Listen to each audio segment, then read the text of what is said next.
You're listening to the Casting for Fun podcast, the show that talks about entertainment, sports, music, and inspirational stories for all to enjoy. We're glad that you could join us today. Please sit back, relax, and enjoy the show. Now, here is your host, Albert Pineda. This is the Casting for Fun podcast. I am your host, Albert Pineda, and this is for Wednesday, September the 13th, 2023. This week's episode is a little bit different than previous episodes. Normally, I record ahead of time with the guests, take time to edit it, and then get it released on Wednesday morning.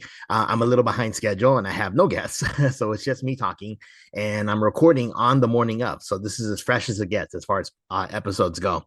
So I'm going to record this, edit it quickly as possible, and then get it out to you, hopefully before 11 a.m. this morning. So my regular listeners who do listen will be able to get an episode in on their Wednesday for their Wednesday listening. So anyways, yeah, this is episode 88 of the show, and I'm on a tight schedule. So unfortunately, because I didn't quite have a guest lined up, I needed to get something out. In fact, actually, to meet my deadline, first world problems. I really want to release my 100th episode on Wednesday, December the 13th.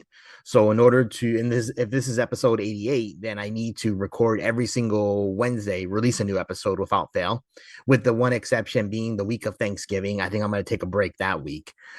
So I'm going to probably do a little better with reaching out to guests, making sure I have somebody lined up. Otherwise, I'll just be recording myself, and it might just be a short conversation. I know I do have plenty of awesome guests who would be more than willing to come onto the show at last minute, such as, Nick Turner, several other people as well. But I decided that it is a good idea to every now and then do a solo episode just to share some of my thoughts on entertainment news and stuff like that interests me. And I promise that I won't go for too long. So anyways, yes. So episode 88 of the show. This week, there's lots of news going out in the entertainment world, such as the return of the NFL, some big news with that, some other news that have been discussion topics on previous episodes of the show that I want to touch on as well. And I also want to kind of fill you in on what's been going on with me, with family stuff, school stuff. And then, of course, I want to end off the show talking about recent TV shows that I've been enjoying on Netflix that I think will be of interest to you. And of course, I'm always interested to hear recommendations from my friends. So if you are watching, enjoying a show right now, let me know. I'd love to check it out. Okay, so before I jump into all the discussion topics for this week, and again, I'm going to be all over the place as far as like what I'm discussing and the topics at hand, but I do want to take a moment to reflect on and remember the events of September 11th, which was just 2 days ago. I think it's important that we never forget. I mean, obviously everyone will make wonderful, touching posts on the day of, and it's just a time to reflect back on the importance of family and friends, and getting the most of life, being the best person you possibly can be, because you never know when something horrific is going to happen and you're no longer here on earth. It was really touching to see some of the tributes. In fact, one of the ones that was kind of poignant to me was that somebody was posting the transcript of a conversation between a man who was on one of the planes and his wife, to making sure to tell her that, that he loved her, and it kind of explaining what was going on, but reiterating first and foremost that he loved her and that he wanted her to live the best life that she could. So again, when we take time to reflect on September 11th, we want to pay honor and reverence and respect to the brave men and women who demonstrated heroism that day to save others, and remember just to be the best person we possibly can be, because life's not a guarantee, and stay close to your loved ones, tell them you love them. So yeah. Well, anyway, so I want to go ahead and just take a break now. But again, I wanted to just make sure that September 11th doesn't go by that I don't actually take the time to reflect on the importance and significance of that day. But I'm going to go ahead and take a little break now. And then when I return, I'm going to jump into some talking points of things that are going on in my life and some news, recent news this past week that I wanted to share with all of you.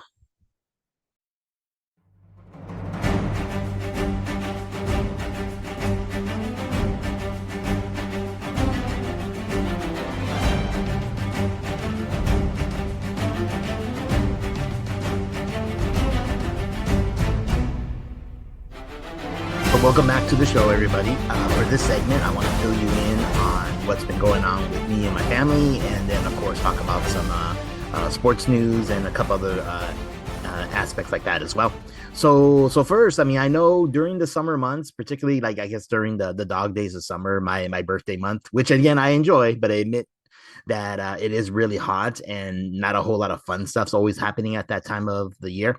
I get to the point where I'm saying, I really just want the fall season to come around. But I guess you have to be careful what you wish for, because now that Avery's back in school, I've been really, really busy. So Avery's active in soccer. They want me to be a parent volunteer for a referee. So that's going to be a fun experience for me. I'm going to, I just had to take a formal online class to make sure I'm doing it right.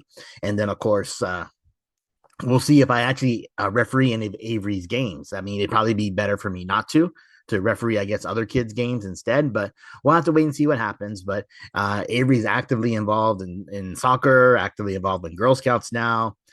She's doing swimming lessons once a week. So she's been really, really busy. And as a parent, for me, it's been really fun to see her do that, because again, I always suggest and encourage that she should be actively involved in extracurricular stuff so that she can be a well-rounded person, and I think it's fun. I think it's fun for her, and it's fun for me to see. It is keeping me on my toes. Allison and I were both kind of on our toes, but it's been good for us as parents to see Avery as actively involved as she is. And when Liam gets a little bit older, I think he will be as well. So that's been pretty cool. Next up, so I mentioned before that I am currently in grad school participating in an MBM program with Azusa Pacific University. And I'm currently taking a class that I'm really enjoying. It's an international marketing class. And in this particular class, I have a semester-long project that I'm working on. This particular project is that I'm supposed to choose a product that doesn't already exist in an international market. And then create a marketing plan on how you would actually introduce this particular project there. And, the first thing that came to my head was introducing Mountain Dew to the country of Brazil. As many of you know, listening to the podcast for a long time, you know that I did serve time living in Brazil as a missionary for my church, the Church of Jesus Christ of Latter-day Saints. And so I got to know Brazilian culture very well and got to see the drinks that they like to drink. There's a particular soda brand they like called Guaraná.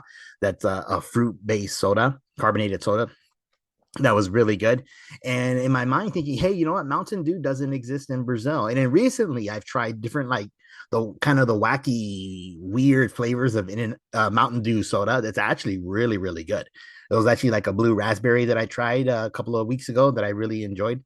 So in my mind, I was thinking, you know what? The Brazilians probably love their fruity sodas. So in my mind, I'm thinking, hey, if Mountain Dew doesn't already exist with those type of brands of like fruit-based sodas, I think it actually could be really big in Brazil. So I sent a message to my buddy Kleber, Brazilian friend who's been on the show once before, to get his take, thinking, hey, what do you think? Would you drink Mountain Dew, particularly some of the weird, like eccentric, but really tasty fruit-based flavors? And he hasn't responded yet, so hopefully he responds soon and lets me know what he plans to do. But the most important thing was that I did get the approval from my professor, so I'm allowed to go ahead and move forward with this project, and he gave me some high praise. He thought it was actually a pretty cool idea.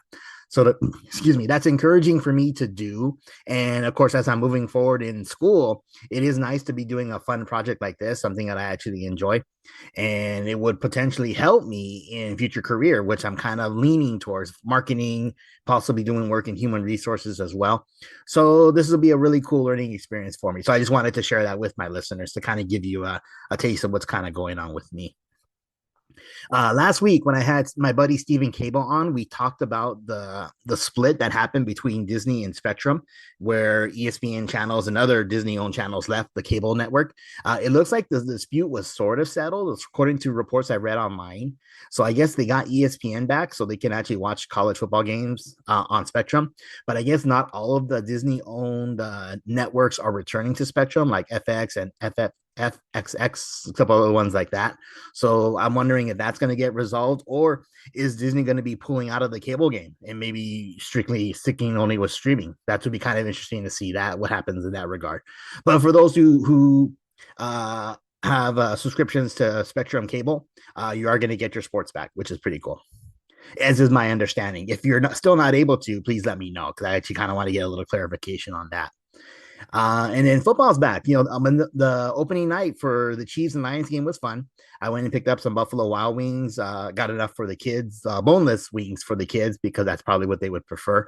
And both of them loved it. So as a parent, that made me kind of happy to see that Avery and Liam both enjoyed the the Asian Zing. Asian Zing is one of my favorites. It's probably my favorite flavor of wing that Buffalo Wild Wings offers. We got the orange chicken, which I think is very similar to Asian Zing. It's not quite as spicy, even though both of them are kind of sweet flavors. But yeah, both Avery and Liam both enjoyed the orange chicken flavor of boneless wings, and it was a fun game. It was actually pretty cool to see it be as close as it was, and the Lions pull out the win. And then the Jets on Monday Night Football, the Jets and the Bills, that was actually pretty crazy as well to see Aaron Rodgers go down. And unfortunately, he does have an Achilles tear. I guess it's a pretty bad one. So he's done for the season, which is kind of unfortunate for him. But it was interesting to see the Jets backup beat the Bills. So we'll see if ESPN's right in their prediction that I had mentioned the previous week with Stephen Cable, that the ESPN was predicting the Jets to win their division over the Bills. But it'll be interesting how the rest of the season plays out with Aaron Rodgers' injury. And then on Sunday night, you had the Cowboys Giants game, but that game was kind of boring. I thought it was a blowout game. Cowboys won 40 to nothing. In my opinion, again, because I'm a total homer for soccer, I actually thought the Galaxy tying St. Louis, the best team in the Western Conference of Major League Soccer, was actually a more interesting, fun game to watch, which was going on at the same time, Sunday evening at 5 o'clock. But the Galaxy looking good. I mean, they're still at the close to the bottom of the table, but they're catching up, building a gap between them and the last spot of the playoffs. So I think it's going to be a huge dogfight in Major League Soccer to see who gets in. But yeah, I'll definitely be cheering on the Galaxy and watching games on Apple TV Plus whenever I get a chance to. So it's always been fun for me at this time of year with so many sports going on. So that's what's been going on this week for sports. I'm going to take another quick break, and then I want to close out this episode with one more segment talking about recent streaming shows on Netflix that I find to be really enjoyable and fun, and I hope you guys do as well. So I want to go ahead and give you these recommendations when I come back for the podcast.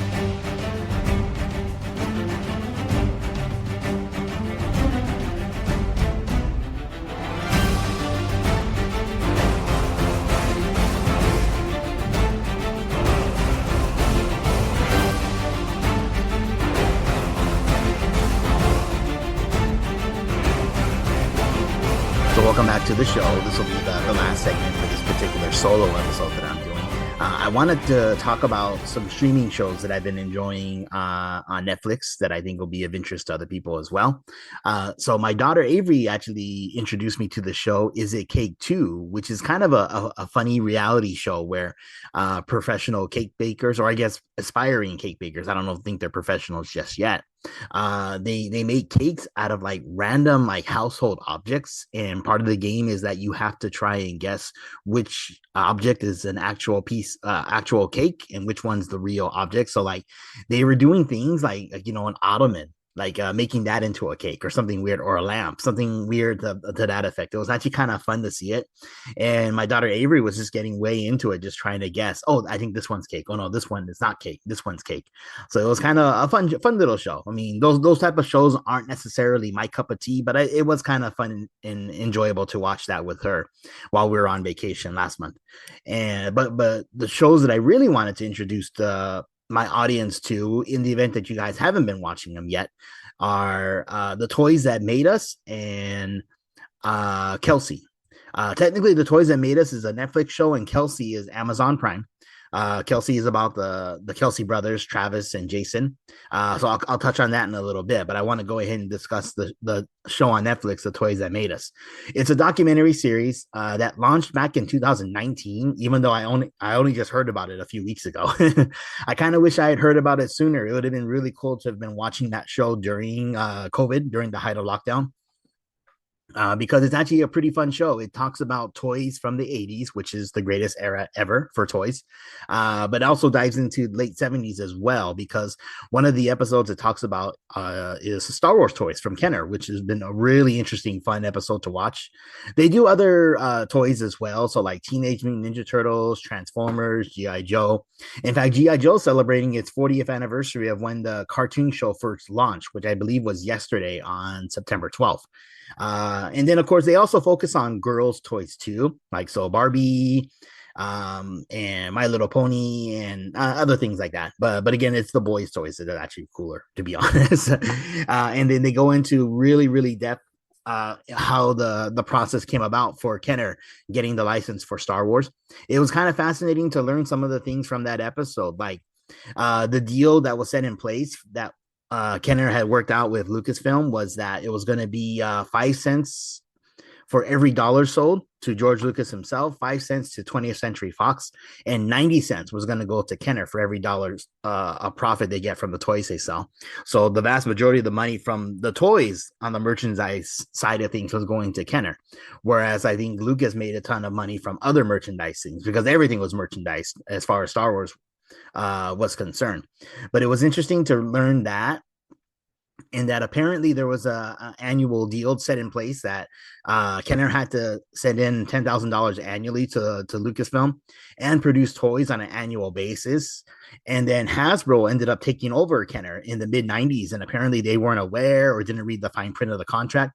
So they had breached the contract, meaning that Lucas was able to renegotiate the deal and get 18% of toy sales. So again, I would imagine, yeah, since the majority of the costs, I think all the costs for producing, manufacturing the toys are done by the toy companies themselves. So that would make sense that they would take a bigger cut. But it was very, I think, business savvy of George Lucas to realize, hey, we can renegotiate this deal now, which I'm sure he probably would have wanted to do way back when Star Wars became the cultural phenomenon that it is. And then it was also kind of interesting to read about, or hear about rather, on the documentary, the launching of the Boba Fett toy, which apparently was going to be mail order only.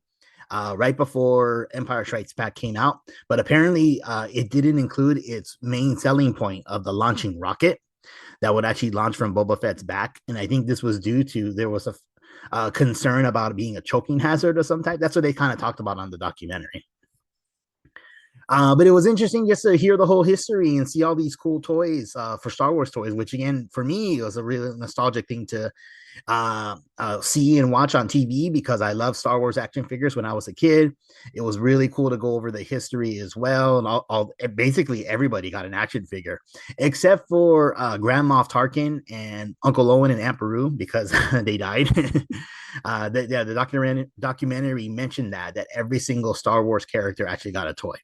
And between me and my brothers, we had so many of them. It was really fun to play with them and to kind of just see a documentary explaining such a huge hobby and a fun thing that we engaged in when we were kids. Excuse me. The documentary is well done, but I have to admit it kind of sugarcoats a little bit of like the Disney acquisition of Star Wars and if the toys are actually being as profitable today as they were back then. My understanding is they are not, but they kind of glazed over that a little bit. So with that being said, though, I think the documentary still was very informative, even though it kind of catered maybe a little more towards Disney. And not that that's not a terrible thing, but again, I mean, you want to obviously make a show or a documentary that's going to show the good aspects of Star Wars. And I'm hoping that the Star Wars brand can get better and be more enticing for kids to want to buy toys, assuming that the toy sales aren't doing as well. I've kind of heard that they are not, even though the documentary didn't give specifics, but suggested that they are doing well. So it's up for debate, I guess. But speaking of the rejuvenating of Star Wars interests, I really am really excited to talk about the Ahsoka show when I get a chance to with my buddies. So no spoilers yet, but again, I've been really happy with the show we've gotten so far. And yeah, so I'm hoping that in a couple of weeks, I'll be able to touch base with some of my Star Wars friends like Fernando and Nick and Chris, and we'll get together and sit down and watch talk about the Ahsoka show. But one last thing that I want to talk about to conclude this episode of the podcast, I want to talk about the Kelsey Brothers documentary on Amazon Prime. I haven't finished it yet. It's actually a pretty long documentary, but it's been pretty interesting and fun to hear about the Kelsey brothers. I mean, I was very fascinated to hear and interesting to hear about the concept that they were going to be be the first pair to face each other in a Super Bowl at Super Bowl 57 last year. So that was pretty cool. The documentary goes into like their early childhood, their family life, and breaking into the pro ranks. It focuses mostly on Jason thus far, but as we get to the end of the episode or the end of the documentary, I hope it really goes into in depth of them facing each other in the Super Bowl, because that's actually the aspect that I want to hear the most. But yeah, I think this has been a really cool documentary. If you get a chance to watch it on Amazon Prime, take that opportunity. But again, I haven't finished it, but so far I think it's actually been really, really good. So that's what I've been enjoying so far. Those would be the shows I would recommend for listeners to watch. Toys That Made Us and Kelsey. And there's also one on quarterback, another NFL documentary that's on Netflix. I haven't seen that one yet, but I'm wondering if any of my listeners have, and if you enjoy it, please let me know. So hopefully I didn't ramble too much, but again, I really want to get content out so I can meet my deadline for Wednesday, December 13th for the 100th episode of the podcast. And I'll have some more news about that episode probably in November, because again, that's going to be a live streaming episode. And I want to make sure that everybody who wants to participate is given an opportunity to do so. So yeah, come November, there'll be some more information about that as far as like being able to log on and join me on the Zoom link. Well, yeah, so I hope you've enjoyed this episode. Next week, I'll be back with a regular guest, and it should be really fun. Okay, thanks, everybody. You've been listening to the Casting for Fun podcast.